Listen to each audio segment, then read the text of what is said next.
Quem não comunica se trumpica, dizia o Chacrinha, né?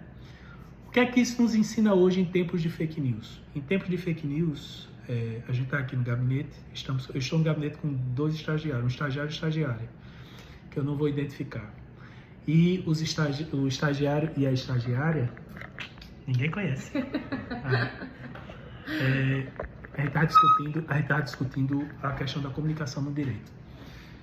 E principalmente diante dessa fase que a gente chama fase de fake news aí pelo mundo jurídico, o que isso tem trazido de implicações e pode trazer. Primeira grande implicação é na própria linguagem do direito, né? O direito, e isso, o maior exemplo tem sido o julgamento que a gente está discutindo ultimamente, né? Que é o julgamento do Supremo Tribunal Federal, que independentemente de todas as questões políticas, já exemplifica essa mudança de comunicação. O que é que a gente aprendeu com o direito? A gente aprendeu que tem que se aprender primeiro a se comunicar. O direito era extremamente afastado, o direito sempre prezou por essa imagem de ser afastado. Eu brincava aqui com o Pedro Mariano, dizendo que era a questão do direito como a teoria do faraó. Quanto mais distante, mais endeusado é, né? Então a teoria do faraó caiu por terra. Tem-se que falar uma linguagem mais próxima. Mas que linguagem falar sem parecer uma caricatura, uma sátira, que também é um perigo. Você vê muito jurista achando que falar simples é falar gíria, né? E não é gíria, né? É você falar compatível com o nível da sociedade. Nem todo mundo na sociedade, para explicar que houve um problema jurídico, vai dizer que deu merda, né? Isso não é uma linguagem jurídica, isso é uma linguagem chula, né? Que a gente usa na nossa expressão diária de casa, mas a gente tem muito cuidado com isso. E a gente viu isso de maneira muito exemplificada nos votos dos ministros, falando sobre uma questão extremamente complexa. As pessoas que viram os votos podem até pensar que o voto escrito é daquela forma, e o voto escrito não é daquela forma. Por isso, no modelo brasileiro de julgamento de tribunal, você tem 2 momentos. Você tem o voto escrito e você tem a leitura do voto, a interpretação do voto, que você pode acrescer elementos ou suprimir elementos que são desnecessários. Aí tem 2 questões técnicas, hein, Adelante? Assim, que a gente discute muito essas questões técnicas aqui no gabinete, né? Primeiro, a gente aprendeu que o direito para dar um voto, o voto é grande, você tem que se organizar conforme as regras de organização da própria escrita. Primeira delas, tem que ter um índice. Você vê que muita peça da PGR, da Procuradoria-Geral da República, ela vem com um índice para ajudar. Nem todo mundo tem que procurar em toda peça para achar. Tem um índice.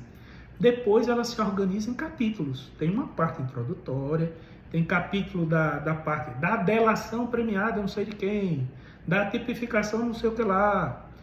Depois ela tem anexos. Nem tudo cabe na petição inicial. Você tem que organizar anexos.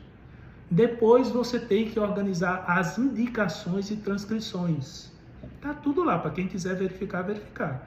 Mas na hora do ministro votar, ele faz um resumo daquilo. Não é como antigamente o cara pegava um voto de 200 páginas e lia. Ele vai dizer o resumo daquilo.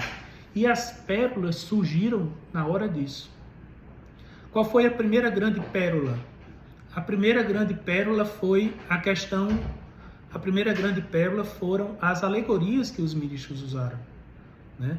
Eles fizeram referências a textos de literatura, eles fizeram referências a cinema, né? Ainda Estou Aqui, se lembra? Fala da Ainda Estou Aqui.